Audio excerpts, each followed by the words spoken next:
Everyone, कैसे हैं आप लोग। आई होप आप लोग बहुत अच्छे होंगे। आपकी प्रैक्टिस हो चुकी है, तैयारी अच्छे से हो चुकी है, आप बिल्कुल प्रिपेयर हो, बिल्कुल ये अपने में कॉन्फिडेंस रखो, बिल्कुल अच्छा करोगे आप। ठीक है, तो मैं यूनिट वाइज एनालिसिस आपके लिए इसलिए लेके आई थी बच्चों, क्योंकि देखिए आपने पूरे साल बहुत मेहनत की इस एग्जाम के नीट 2026 के लिए, हर एक चीज अपने सारे एफर्ट लगा दिए होंगे, बहुत तैयारी कर ली। तो मैं यूनिट वाइज एनालिसिस में बस मैंने आपको क्या इंपॉर्टेंट कॉन्सेप्ट बताने थे हर एक चैप्टर के, जो नीट पर्सपेक्टिव से बहुत इंपॉर्टेंट है। उसके बाद कुछ क्वेश्चन प्रैक्टिस, क्वेश्चन कौन कौन से करने में आपको बार बार बताते हुए चल रही थी कि किस किस टाइप के क्वेश्चन आपको बहुत ज्यादा प्रैक्टिस करने हैं। और साथ ही साथ जो है आपको क्या करना है, अपनी एनसीईआरटी मेरे यूनिट एनालिसिस के साथ साथ ओपन करके रखनी है, जिससे कि आपको एक क्लियर कट चीजें पता चलती रहे और जो इंपॉर्टेंट डायग्राम्स हैं उससे रिलेटेड वो एटलीस्ट आप देख सको तुरंत के तुरंत। ठीक है, तो ये चीजें मैंने कवर की और 11th के सारे चैप्टर्स जो है वो कंप्लीट हो चुके हैं, यूनिट सारी हो चुकी हैं। ये यूनिट 6 क्लास 12 में आती है, ये 12th की यूनिट, पहली यूनिट स्टार्ट हो रही है। इसमें 3 इंपॉर्टेंट चैप्टर्स हैं, sexual reproduction in flowering plants, human reproduction and reproductive health. ठीक है, तो ये जैसा आप देख रहे तीनों के तीनों चैप्टर किस पे बेस्ड है, रिप्रोडक्शन टॉपिक पे बेस्ड है। इसी के इर्द गिर्द पूरा घूमेगी ये यूनिट। उससे पहले आगे बढ़ने से पहले मैं एक और अपडेट दे देना चाहती हूँ बच्चों, मेरे 11th 12th एंड नीट के बैचेस स्टार्ट हो चुके हैं। तो प्लीज आप, अगर आप चाहते हैं अच्छी और गाइडेंस मेरे से थ्रू आउट द सेशन, कोई और नया स्टूडेंट जो भी चाहता हो वो अभी जाके वेरीफाई ऐप पे इनरोल कर लें बैचेस के लिए। चलिए, तो हम इस यूनिट के पहले चैप्टर से स्टार्ट करते हैं। पहला चैप्टर इस यूनिट का sexual reproduction in flowering plants. ठीक है, तो हमने प्लांट से रिप्रोडक्शन की बात स्टार्ट की है, फ्लावरिंग प्लांट से।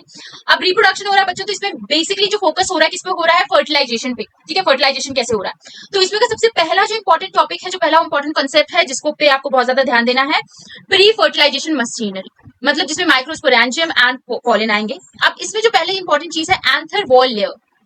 ठीक है, एंथर वॉल लेयर में क्या क्या आएंगे, तो एंथर वॉल लेयर में पहले मैं आपको इंपॉर्टेंट बता देती हूँ कि एपिडर्मिस, एंडोथीशियम, मिडिल लेयर्स, ये 3 है, और एक इनर मोस्ट लेयर आएगी टैप्टम। ठीक है, तो ये जो ऊपर की है जो लेयर है एपिडर्मिस, एंडोथीशियम, मिडिल लेयर, ये कलेक्टिवली प्रोटेक्शन प्रोवाइड कर रही है, असिस्ट कर रही है डेंस सेल्स को। ओके, टैपेटम जो कि इनर मोस्ट लेयर है, ये कैरेक्टराइज है किससे, डेंस साइटोप्लाज्म से। देखिए पहली बात तो टैप्टम ही इंपॉर्टेंट है बच्चों, टैप्टम से डायरेक्ट क्वेश्चन आ सकता है, और ये कैरेक्टराइज है डेंस साइटोप्लाज्म से and being generally multi nucleate होता है ये। तो ये दोनों चीज को बिल्कुल आप स्टार मार्क करके इंपॉर्टेंट अपने दिमाग में अभी घुसा लीजिए। इसका फंक्शन क्या है, ये पॉलन को क्या करता है, नरिश करता है, डेवलपिंग पॉलन को। ठीक, ये पहला पार्ट था। दूसरा है माइक्रोस्पोरोजेनेसिस। माइक्रोस्पोरोजेनेसिस की अगर मैं बात करूं तो इसमें पॉलन मदर सेल जो है, पीएमसी, पॉलन मदर सेल, इसमें क्या होता है, मियोसिस होता है बच्चों, और क्या बनता है, माइक्रोस्पोर टेट्राड बनता है। इसमें सिर्फ इतना ही इंपॉर्टेंट है, एनसीईआरटी में बहुत कुछ मेंशन कर रखा है, मैं आपको सबसे ज्यादा इंपॉर्टेंट चीज बता दी हूँ, जिससे डायरेक्ट क्वेश्चन आपका आएगा ही आएगा। नेक्स्ट हम आगे बढ़ते हैं तो पॉलन ग्रेन। पॉलन ग्रेन जो कि मेल गैमेटोफाइट है, मेन ये चीज है, मेल गैमेटोफाइट। अब पॉलन ग्रेन में एक होता है क्या, एक्साइन। एक्साइन किससे बनता है, ये बहुत इंपॉर्टेंट है, किससे, स्पोरोपोलिनिन से। देखिए यहाँ पे मैंने बिल्कुल बोल्ड मार्क कर रखा है, इसे स्पोरोपोलिनिन से बनता है।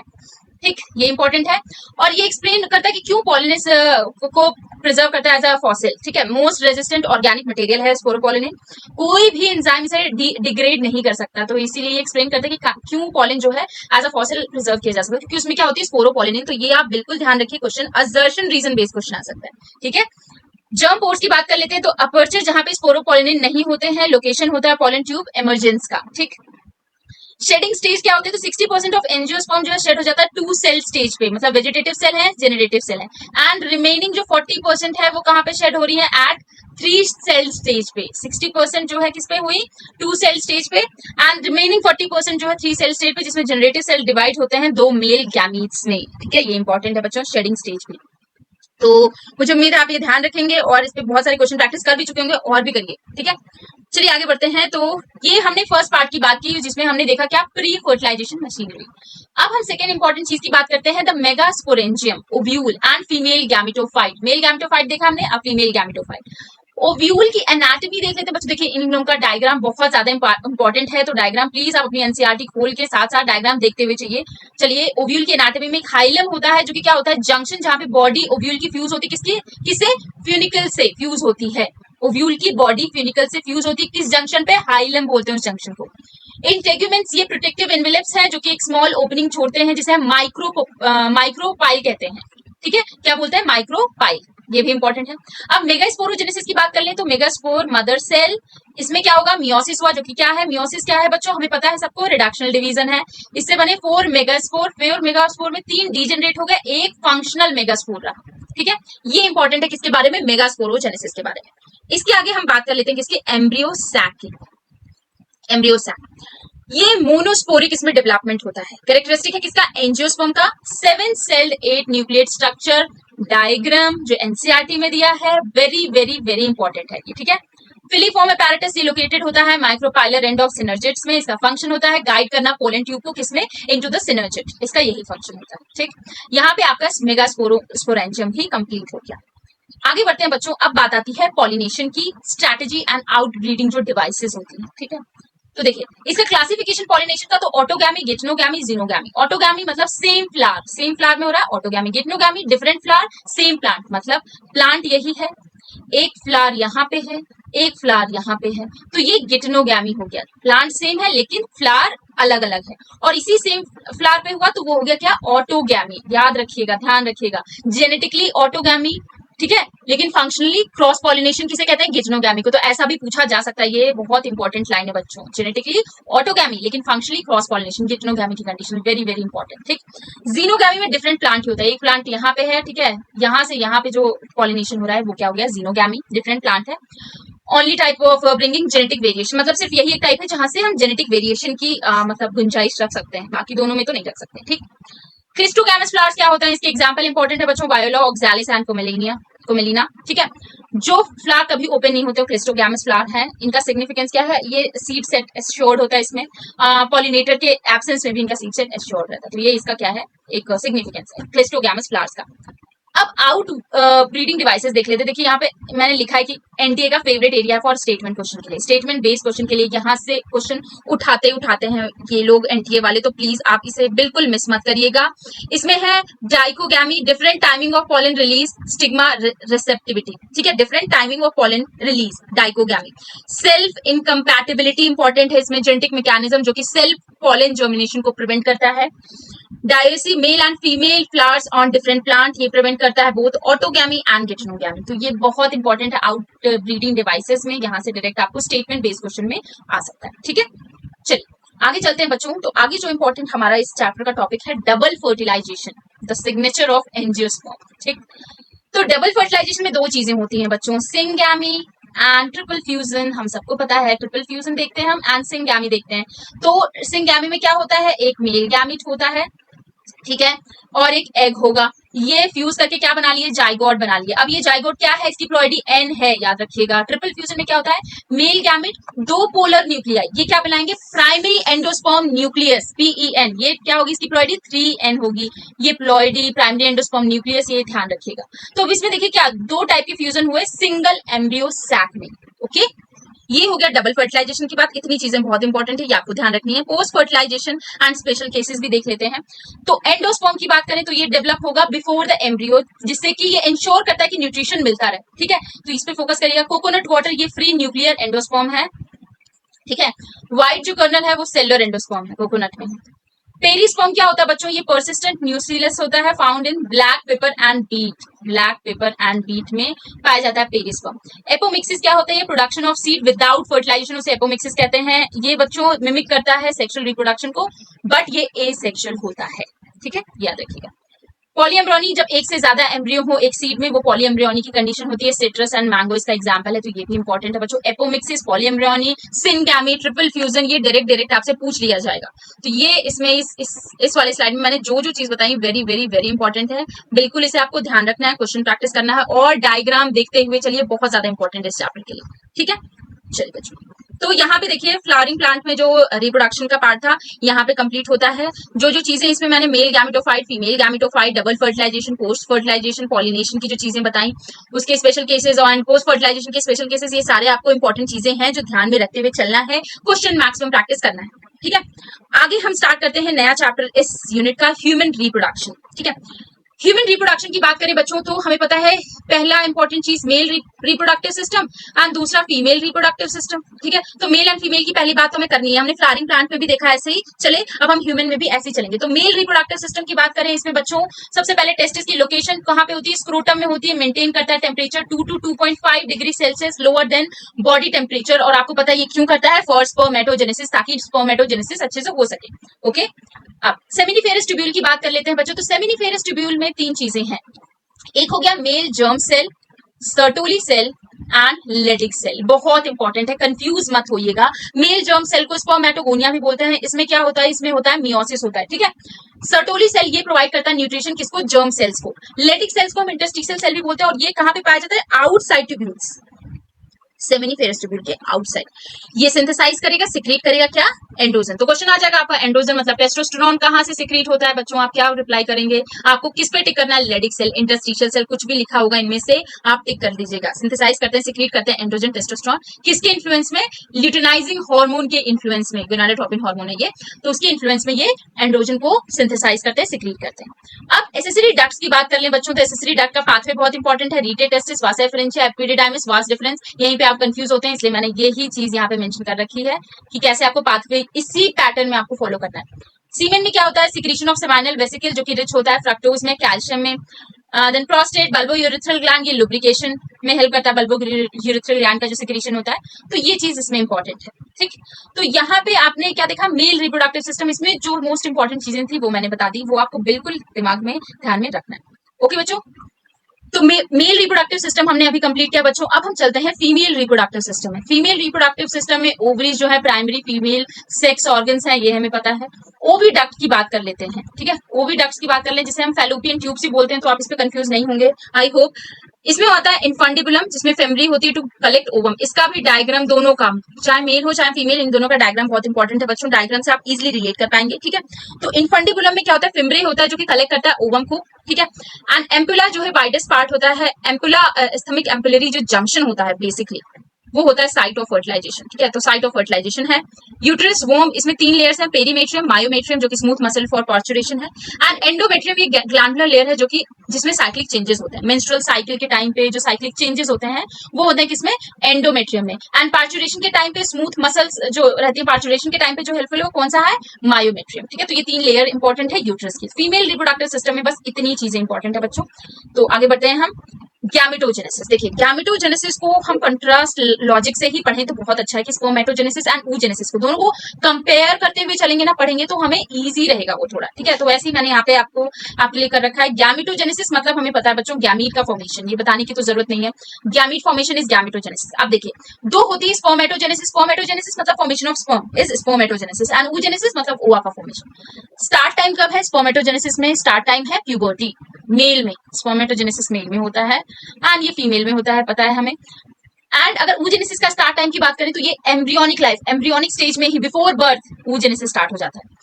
रिजल्ट की बात करें तो 4 इक्वल हेप्लॉइड स्पर्म बनते हैं किसमें, स्पर्मेटोजेनेसिस में। oogenesis की बात करें तो एक large ovum and polar bodies बनती हैं oogenesis में, ठीक। कंटिन्यूटी, तो ये जो स्पर्मेटोजेनेसिस है ये कंटिन्यूअस प्रोसेस है, लेकिन oogenesis डिसकंटिन्यूअस है। इसमें अरेस्ट होता है प्रोफेज फर्स्ट में एंड मेटाफेज 2 में। तो ये इंपॉर्टेंट है बच्चों। आप ये अरेस्ट फेज कभी कभी भूल जाते हैं, तो कहाँ कहाँ अरेस्ट होता है oogenesis में, एक तो प्रोफेज फर्स्ट में एंड मेटाफेज सेकेंड में, तो ये याद रखिएगा, ठीक है। ये होता है कब, जब oogenesis की प्रोसेस होती है during embryonic life. Prophase first में आप ये अरेस्ट हो जाएगा, अब जब बर्थ हो जाएगा प्यूबर्टी आएगी उसके बाद ही कंटिन्यू करेगा। मेटाफेज सेकंड में ड्यूरिंग द फर्टिलाइजेशन टाइम पे, वहां पे उससे पहले वाला अरेस्ट होता है। तो ये दोनों चीजें आपको ध्यान में रखनी है। हार्मोनल कंट्रोल की बात करें तो स्पर्मेटोजेनेसिस में एफएसएच सर्टोली सेल से, एलएच लेडिक सेल से, ठीक है। एंड सेम oogenesis में एफएसएच फॉलिकल्स को एंड एलएच ओव्यूलेशन को, ठीक है। तो ये हार्मोनल इनका कंट्रोल है। तो इस लॉजिक से अगर आप इस चीज को समझने की कोशिश करेंगे तो आप मैक्सिमम क्वेश्चन प्रैक्टिस कर सकते हैं, मैक्सिमम चीजें, मैक्सिमम कॉन्सेप्ट आपके दिमाग में रहेगा, ओके। चलिए आगे बढ़ते हैं।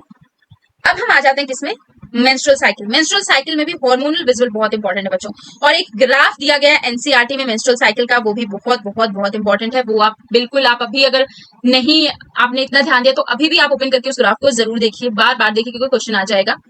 तो इसमें देखिए जो कुछ फेजेस होते हैं, एक तो होता है follicular phase, ovulatory phase, luteal phase and menstruation. तो फॉलिकुलर फेज मतलब जो फॉलिकल स्टिमुलेटिंग हार्मोन है स्टिमुलेट करेगा क्या, फॉलिकल ग्रोथ को। फॉलिकल सिक्रीट करेंगे ईस्ट्रोजन जो कि रीजनरेट करता है किसको, एंडोमेट्रियम को। तो ईस्ट्रोजन का काम भी इंपॉर्टेंट है, क्या कर रहा है ये, रीजनरेट कर रहा है एंडोमेट्रियम को। एंडोमेट्रियम जो हमने अभी देखा था यूट्रस में 3 layers, perimetrium, myometrium and endometrium, जो कि साइक्लिक चेंजेस में ही इसी में होते हैं, ठीक। ओव्यूलेटरी फेज डे 14 जब एलएच सर्ज, एलएच सर्ज कब होता है, ये इंपॉर्टेंट है, डे 14। ये नॉर्मल इन जनरल जो एवरेज साइकिल होती है मेंस्ट्रुअल साइकिल उसके बेसिस पे है। रैपिड इंक्रीज होगा एलएच में, जिससे कि इंड्यूस करता है रप्चर ऑफ ग्रेफियन फॉलिकल को।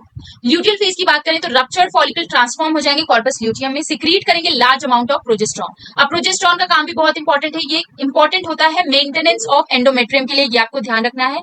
ईस्ट्रोजन का काम क्या है, रीजनरेट करता है एंडोमेट्रियम को, एंड प्रोजेस्टेरॉन क्या करता है, इंपॉर्टेंट होता है मेंटेनेंस ऑफ एंडोमेट्रियम के लिए। ओके, अब हम बात कर लेते हैं मेंस्ट्रुएशन की। तो ये होता है जब फर्टिलाइजेशन नहीं होता है तब मेंस्ट्रुएशन होता है, कॉर्पस ल्यूटियम इसमें डीजनरेट होंगे और प्रोजेस्टेरॉन लेवल ड्रॉप हो जाएगा। ये कब है, जब फर्टिलाइजेशन नहीं होगा। ठीक है, तो ये कुछ इसके इंपॉर्टेंट पॉइंटर्स आपको ध्यान में रखने हैं बच्चों। ठीक, यहाँ पे मेंस्ट्रुअल साइकिल के भी इंपॉर्टेंट पॉइंट्स जो है मैंने कवर कर लिए।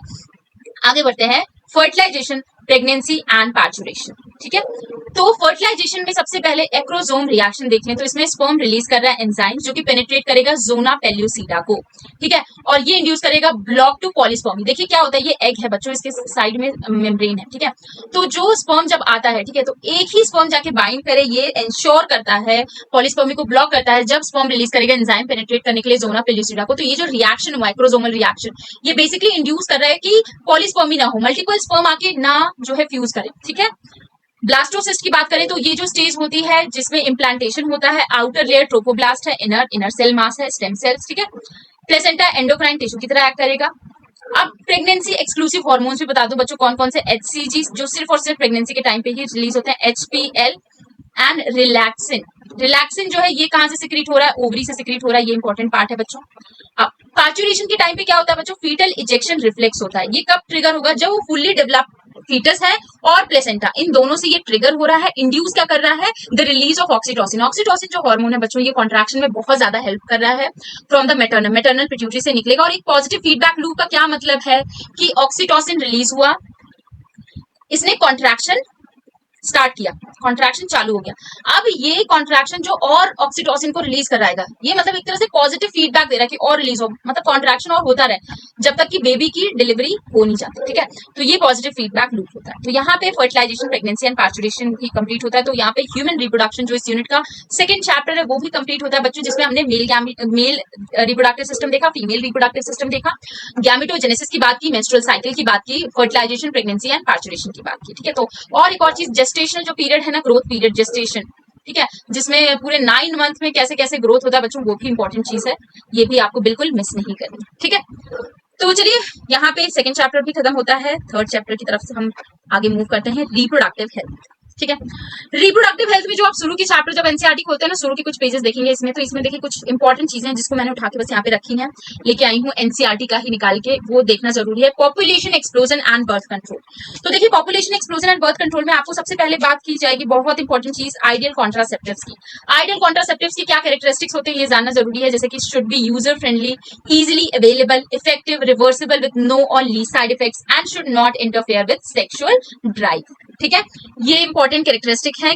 शुड बी मतलब ये आपको मल्टी स्टेटमेंट में या 2 स्टेटमेंट या सिंपल भी पूछा जा सकता है क्वेश्चन, तो ये ध्यान रखिएगा क्या क्या इंपॉर्टेंट कैरेक्टरिस्टिक होती है आइडियल कॉन्ट्रासेप्टिव्स की।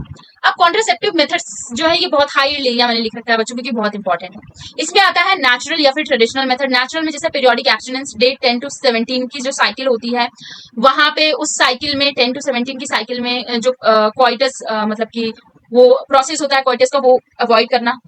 And then coitus interruptus. ठीक है, लैक्टेशनल एमनेरोइया, ये इफेक्टिव होता है only up to 6 month post parturition, ये ध्यान रखना है कि कब तक इफेक्टिव रहता है, कंफ्यूज नहीं होना, only up to 6 months of parturition. Basically ये लैक्टेशनल फेज पे डिपेंड है। लैक्टेशनल जो फेज होता है ना 6 मंथ का, स्टार्टिंग के after the delivery of baby होता है, चाइल्ड होता है, तो वो बहुत इंपॉर्टेंट फेज होता है, तो ये आपको यहाँ पे ध्यान रखना है। ये नेचुरल या ट्रेडिशनल मेथड की बात होगी। बैरियर में आता है आपका कॉन्डोम्स, जो प्रिवेंट करता है एसटीआई से भी, ठीक है, सेक्सुअली ट्रांसमिटेड जो इन्फेक्शन होता है उससे भी ये प्रिवेंट करेगा। डायफ्रम्स, सर्वाइकल कैप्स। आईयूडी जो कि मोस्ट पॉपुलर है इंडिया में। नॉन मेडिकेटेड में लिपिस लूप आ जाएगा, ये फेगोसाइटोसिस इंक्रीज करता है। कॉपर रिलीजिंग आईयूडी में आ गया कॉपर टी, कॉपर 7, मल्टीलोड 375। इसमें क्या होता है, कॉपर आयन सप्रेस करता है स्पर्म मोटिलिटी को एंड फर्टिलाइजिंग कैपेसिटी को। ये इंपॉर्टेंट है बच्चों की, कॉपर आयन का क्या रोल है कॉपर रिलीजिंग आईयूडीज में। ठीक है, हार्मोन रिलीजिंग में आपका आ जाएगा प्रोजेस्टासर्ट LNG20। ये यूट्रस को अनसुटेबल बनाता है किसके लिए, इम्प्लांटेशन। इम्प्लांटेशन की प्रोसेस ही नहीं हुई तो प्रेगनेंसी पूरी कंप्लीट कहां होगी। एंड सर्विक्स को होस्टाइल बनाता है टू स्पर्म। ओरल कॉन्ट्रासेप्टिव में कुछ स्टैंडर्ड पिल्स आती हैं जो कि इनहिबिट करते हैं ओव्यूलेशन एंड इम्प्लांटेशन को। सहेली जिसे CDRI central drug research institute जो कि लखनऊ में है उसने इन्वेंट किया था, डेवलप किया था। नॉन स्टीरॉयडल है, वंस अ वीक पिल है, हाई कॉन्ट्रासेप्टिव वैल्यू है और इसका साइड इफेक्ट भी कम है। ठीक है। सर्जिकल मेथड परमानेंट मेथड होता है बच्चों, इसमें वेसेक्टॉमी मेल में होता है, ट्यूबेक्टॉमी फीमेल में होता है। ये गैमीट ट्रांसपोर्ट को ब्लॉक करते हैं। प्लीज कंफ्यूज मत होइएगा कि जो बाकी जो इनके सेक्सुअल जो एक्टिविटी हो तो उसमें कुछ भी ब्लॉक नहीं करेंगे, सिर्फ गैमीट ट्रांसपोर्ट को ब्लॉक करेंगे। एंड गैमेटोजेनेसिस को भी इवन ये ब्लॉक नहीं करते हैं। गैमीट्स बन रहे हैं लेकिन उसके ट्रांसपोर्ट को सिर्फ ये ब्लॉक कर रहे हैं, ये आप ध्यान रखिएगा। ठीक है। तो ये कुछ चीजें इसमें इंपॉर्टेंट है। मेनली कॉन्ट्रासेप्टिव मेथड्स, कॉन्ट्रासेप्टिव के आइडियल कॉन्ट्रासेप्टिव के कैरेक्टरिस्टिक्स ये इंपॉर्टेंट है। ओके, चलिए आगे बढ़ते हैं। मेडिकल टर्मिनेशन ऑफ प्रेगनेंसी इस चैप्टर में एक इंपॉर्टेंट और कांसेप्ट है बच्चों, medical MTP, medical termination of pregnancy. ये लीगलाइज हुआ था इंडिया में 1971 में, ये डेट इंपॉर्टेंट है 1971 वाली, with strict conditions to avoid female foeticides, क्योंकि पहले बहुत ज्यादा होता था फीमेल चाइल्ड को जो है नहीं प्रमोट करती थी सोसाइटी, तो फीमेल फिटिसाइड फीमेल को पहले ही मार दिया जाता था चेक करके।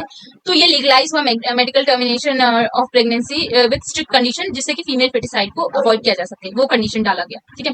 सेफ्टी मतलब मोस्ट सेफ होता है first trimester up to 12 weeks. ठीक है। एंड मतलब ये उसी कंडीशन में, मतलब कि डॉक्टर एंड अगर कोई ऐसी क्रिटिकल कंडीशन हो जाए या फिर ऐसे डेथ वाली सिचुएशन आ जाए तभी ये चीजें कुछ स्ट्रिक्ट कंडीशन के साथ जो है अप्लाई की जाती हैं। 2017 एंड 2021 अमेंडमेंट ये इंपॉर्टेंट है। MTP is allowed up to 20 to 24 weeks for specific category जैसे रेप विक्टिम्स, फीटल एब्नॉर्मलिटी, लेकिन NCERT फोकस करता है 12 वीक सेफ्टी विंडो पे, तो ये आप ध्यान रखिएगा, 12 वीक सेफ्टी विंडो। ठीक है। NCERT में ये फोकस हुआ, इसलिए मैंने यहाँ पे ये चीज मेंशन कर दी है। ठीक है। सेक्सुअली ट्रांसमिटेड इन्फेक्शंस की बात कर लेते हैं बच्चों। तो क्यूरेबल में जो आते हैं गोनोरिया, सिफिलिस, क्लैमाइडिया, अगर पहले डिटेक्ट कर लिया गया, लेकिन नॉन क्यूरेबल में 3 बिग जो आते हैं infections, hepatitis B, HIV and genital herpes, ये तीनों इंपॉर्टेंट है। ये पूछ लिया जाएगा कि कौन से STIs हैं जो कि नॉन क्यूरेबल हैं। ओके। एमनियोसेंटेसिस की बात कर लें बच्चों, तो इसमें मिसयूज हुआ फॉर सेक्स डिटर्मिनेशन के लिए, इसे मिसयूज किया गया। Actually meant to detect genetic disorder के लिए ये यूज होता है। डाउन सिंड्रोम, हीमोफिलिया, ये सब जेनेटिक डिसऑर्डर ना हो, कैसे क्रोमोसोमल पैटर्न को एनालाइज करके एमनियोटिक फ्लूइड में ये जो जेनेटिक डिसऑर्डर है वो क्या किए जाते हैं, डिटेक्ट किए जाते हैं, ताकि उनका अर्ली ट्रीटमेंट किया जा सके। लेकिन सेक्स डिटर्मिनेशन में इसका मिसयूज हुआ, इसलिए इस पे बैन किया गया इंडिया में। ठीक है। बहुत स्पेसिफिक कंडीशन, बहुत ऐसी कंडीशन है तभी ये यूज होता, नहीं तो ये बैन है इंडिया में। ठीक है। तो यहाँ पे देखिए बच्चों, यहाँ पे ये sexually transmitted infection and medical termination of pregnancy यहाँ पे। तो बच्चों हमने अभी जो रिप्रोडक्टिव हेल्थ का STIs एंड MTP वाला टॉपिक खत्म किया। अब जो इंपॉर्टेंट इसमें लास्ट और सबसे इंपॉर्टेंट टॉपिक है वो है क्या, infertility and ART, assisted reproductive technologies. ठीक है। ये मोस्ट इंपॉर्टेंट है, घुमा फिरा के मल्टी स्टेटमेंट में, एप्लीकेशन बेस में, असर्शन रीजन में, एंटी कैसे भी आपसे क्वेश्चन पूछ सकता है। तो इसमें 2 चीजें इंपॉर्टेंट है, एक तो in vitro and in vivo, इसका आप डिफरेंस करना बस जानते हो। इन वीवो जो कि ह्यूमन बॉडी में होती है, पूरी प्रेगनेंसी वाली जो चीजें हैं, इन वीवो मतलब कि जो प्रेगनेंसी है में, ठीक है, वो फर्टिलाइजेशन है वो इन विवो हो, अंदर हो बॉडी के, एंड इन विट्रो जो बाहर हो रहा है, लैब में हो रहा है, तो वो होता है इन विट्रो। तो चलिए अब देख लेते हैं। In vitro fertilisation IVF test tube baby में आता है। इन विट्रो जो बाहर हो रहा है, जिफ्ट, जाइगोट इंट्राफेलोपियन ट्रांसफर, मतलब इसमें फर्टिलाइजेशन जिसमें बाहर हो, बिल्कुल आपको कंफ्यूज नहीं होना है। फर्टिलाइजेशन आउटसाइड वो क्या होता है, इन विट्रो होता है। तो इसमें जाइगोट या अर्ली एम्ब्रियो को अप टू 8 ब्लास्टोमियर तक ट्रांसफर किया जाता है, किसमें, फेलोपियन ट्यूब में, तो वो होता है gift, zygote intrafallopian transfer. IUT क्या होता है, intra uterine transfer, embryo with more than 8 blastomeres को ट्रांसफर किया जाता है इनटू यूटेरस में। ठीक है। तो आप यहाँ पे देख रहे होंगे कि फर्टिलाइजेशन पहले हो चुका है, जाइगोट जो बना है या अर्ली एम्ब्रियो जो एम्ब्रियो बना है उसको ट्रांसफर किया जा रहा है, इसलिए किसमें आएगा, in vitro fertilisation test tube baby. Okay, test tube baby यही है। इन वीवो फर्टिलाइजेशन जो बॉडी के अंदर फर्टिलाइजेशन हो रहा है बच्चों, ठीक है, इसमें आता है जिफ्ट, गैमीट इंट्राफेलोपियन ट्रांसफर। अब देखिए इसमें गैमीट को ट्रांसफर किया जा रहा है, मतलब फर्टिलाइजेशन तो अंदर ही हो रहा है, transfer of an ovum into fallopian tube of a female, जो कि वो प्रोड्यूस नहीं कर सकती, एक सुटेबल ओवम प्रोड्यूस नहीं कर सकती, लेकिन वो सुटेबल एनवायरमेंट दे सकती है प्रेगनेंसी के लिए। ठीक है। एंड फर्टिलाइजेशन के लिए AI आर्टिफिशियल इंसेमिनेशन, इसमें सीमेन को कलेक्ट किया जाता है हस्बैंड से या फिर किसी डोनर से और इंट्रोड्यूस किया जाता है वेजाइना या यूट्रस में। ठीक है। जिसका लो स्पर्म काउंट हो उस केसेस में ये यूज होता है। ICSI इंट्रासाइटोप्लाज्मिक स्पर्म इंजेक्शंस, इसमें स्पर्म को डायरेक्टली इंजेक्ट किया जाता है ovum into the ovum in the lab. ठीक है। तो वो होता है ICSI, इंट्रासाइटोप्लाज्मिक स्पर्म इंजेक्शन। तो ये कुछ in vitro fertilisation and in vivo fertilisation की टेक्निक है, जिसके डेफिनेशन के साथ मतलब इसमें क्या होता है ये आपको जानना बहुत ज्यादा जरूरी है। ओके, तो कोई कंफ्यूजन अब नहीं होनी चाहिए बच्चों। यहीं पे यूनिट 6 जो है ये आपका कंप्लीट होता है, लेकिन मैं फिर से फोकस करूंगी कि आपको किस पे ज्यादा फोकस करना है इस टाइम पे, प्रैक्टिस पे, क्वेश्चन प्रैक्टिस पे। जहां पे आप फंस रहे हैं तब आप वो कॉन्सेप्ट उठा के देखिए, जो इंपॉर्टेंट कॉन्सेप्ट मैंने बताया उस पर कुछ ज्यादा ही प्रैक्टिस करनी है क्वेश्चन की, उन कॉन्सेप्ट को ज्यादा रिकॉल करना है, ठीक है।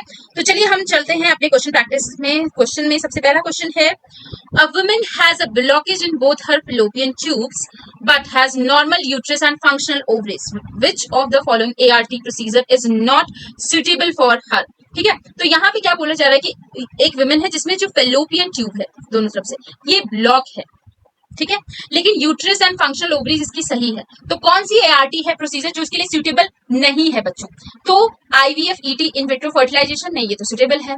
बी में है ZIFT, जाइगोट इंट्राफेलोपियन ट्रांसफर। तो देखिए जब बच्चों फेलोपियन ट्यूब ही ब्लॉक है तो इसमें जाइगोट को ट्रांसफर करने का कोई मतलब ही नहीं बनता, क्योंकि अब ये ब्लॉक है, आगे तो बढ़ेगा नहीं, प्रेगनेंसी कंटिन्यू नहीं होगी। तो ये वाला प्रोसीजर तो बिल्कुल सही नहीं है। आईयूटी, इंट्रायूटेराइन ट्रांसफर, सही है। आईसीएसआई ये भी चल सकता है, ए भी सही है, लेकिन बी वाला तो बिल्कुल सुटेबल नहीं है। इसलिए यहाँ पे करेक्ट आंसर क्या हो जाएगा बच्चों? करेक्ट आंसर हो जाएगा ऑप्शन बी। आगे बढ़ते हैं नेक्स्ट क्वेश्चन में, असर्शन रीजन बेस्ड क्वेश्चन है। असर्शन में बोल रहा है geitonogamy is functionally cross pollination but genetically autogamy. ये बिल्कुल सही है, ये मैंने अभी बताया भी कि गिचिनोगैमी जो है, जो डिफरेंट प्लांट हो, जब पॉलिनेशन डिफरेंट प्लांट में हो तो ये फंक्शनली क्रॉस पॉलिनेशन है। सॉरी, प्लांट सेम है, फ्लावर डिफरेंट है, ठीक है, वो ये जीनोगैमी है जो डिफरेंट प्लांट होता है। गिचिनोगैमी क्या होता है? जब प्लांट सेम है लेकिन अलग अलग प्लांट में फ्लावर अलग अलग है, तो इसमें जो पॉलिनेशन हो रहा है वो गिचिनोगैमी है। तो ये फंक्शनली क्या है? क्रॉस पॉलिनेशन, लेकिन जेनेटिकली ये क्या है? ऑटोगैमी, ठीक है। तो ये सही है। असर्शन रीजन ने बोला it involves the transfer of pollen grain from the anther to the stigma of another flower of the same plant. बिल्कुल सही बच्चों। तो देखिए असर्शन ट्रू है, रीजन भी ट्रू है, एंड यहाँ पे रीजन असर्शन को करेक्टली एक्सप्लेन भी कर रहा है कि क्यों ये फंक्शनली क्रॉस पॉलिनेशन है एंड जेनेटिकली ऑटोगैमी, ठीक है। तो यहाँ पे हमारा करेक्ट आंसर क्या हो जाएगा? Both assertion and reason are true and reason is a correct explanation of assertion. Correct answer हो गया ऑप्शन 1। आगे बढ़ते हैं बच्चों, नेक्स्ट क्वेश्चन में हमसे क्या पूछा है? To produce 400 seeds in a typical angiospermic plant, what is the minimum number of meiotic division required? हमें 400 seeds प्रोड्यूस करनी है टिपिकल एंजियोस्पर्मिक प्लांट में, तो क्या मिनिमम नंबर है मियोटिक डिवीजन का जो यहाँ पे जरूरी है, ये पूछ रहा है, ठीक है। तो देखिए अगर हमें 400 चाहिए तो हमें 400 पॉलन ग्रेन्स चाहिए, एंड पॉलन ग्रेन्स 400 चाहिए, एंड 400 क्या चाहिए? एग्स चाहिए, ठीक है। अब इसमें क्या होता है? 1 मियोसिस से, पॉलन में 1 मियोसिस से 4 पॉलन प्रोड्यूस होते हैं, तो 400 डिवाइड बाई 4 कर देंगे तो कितना? 100 मियोटिक डिवीजन हो गया, ठीक। एग की बात कर लेते हैं, तो 1 मियोसिस से 1 फंक्शनल मेगास्पोर प्रोड्यूस होते हैं, तो 400 यहाँ पे मियोटिक डिवीजन लगेगा, ठीक है। तो टोटल कितना हो गया? 400 प्लस 100, 500। तो कितना minimum number of meiotic division required है 400 सीड्स प्रोड्यूस करने के लिए टिपिकल एंजियोस्पर्मिक प्लांट में? तो वो है 500। इसलिए हमारे यहाँ पे करेक्ट आंसर क्या हो जाएगा? ऑप्शन बी, ठीक। Rest option A, C and D यहाँ पे रॉन्ग। आगे बढ़ते हैं बच्चों नेक्स्ट क्वेश्चन में। ये स्टेटमेंट बेस्ड क्वेश्चन है। स्टेटमेंट में given below are 2 statement, 2 statements दिए गए हैं। स्टेटमेंट 1 में बोल रहा है sporopollenin is the most resistant organic material known and is found in the intine of the pollen grain, ठीक है। नहीं बच्चों, कहां पे होता है स्पोरोपोलिन? एक्साइन में, इंटाइन में नहीं, इसलिए ये स्टेटमेंट रॉन्ग हो गया। स्टेटमेंट 2 में बोल रहा है pollen grains of many species cause severe allergies and bronchial afflictions in some people, ठीक है। तो ये सही है बच्चों, पॉलन ग्रेन से कुछ एलर्जीज भी होती है। तो स्टेटमेंट 1 इनकरेक्ट है लेकिन स्टेटमेंट 2 करेक्ट है, जो कि ऑप्शन सी में मेंशन है, इसलिए करेक्ट आंसर हो जाएगा ऑप्शन सी। तो बच्चों इसी के साथ कुछ क्वेश्चंस भी मैंने बता दिए इस यूनिट के। तो इस यूनिट में जो जो मैंने इंपॉर्टेंट कंसेप्ट्स बताए हैं पहले आपको उस पर फोकस करने हैं, एंड प्लीज मत भूलिए डायग्राम्स इस यूनिट के तो बहुत ज्यादा इंपॉर्टेंट है, वो आपको देखने ही देखने हैं। एंड किस टाइप के क्वेश्चन प्रैक्टिस करने हैं अब आपको बिल्कुल पता ही चल गया है। एआर टाइप के, 2 statement based type, multi statement based type question, ठीक है, and application based type question जो भी हो, जो घुमा फिरा के कैसे पूछते हैं। अगर इतनी प्रैक्टिस आपने अच्छे से कर ली इस टाइप के क्वेश्चन की मैक्सिमम, तो आपके कॉन्सेप्ट्स बहुत क्रिस्टल क्लियर हो जाएंगे और फिर कैसा भी घुमा के एनटीए क्वेश्चन दे दे आप बिल्कुल कर लोगे, एंड 360 आउट ऑफ 360 इजिली ले आ सकते हो। तो यहीं पे ये यूनिट की एनालिसिस यहीं पे कंप्लीट होती है। Thank you so much.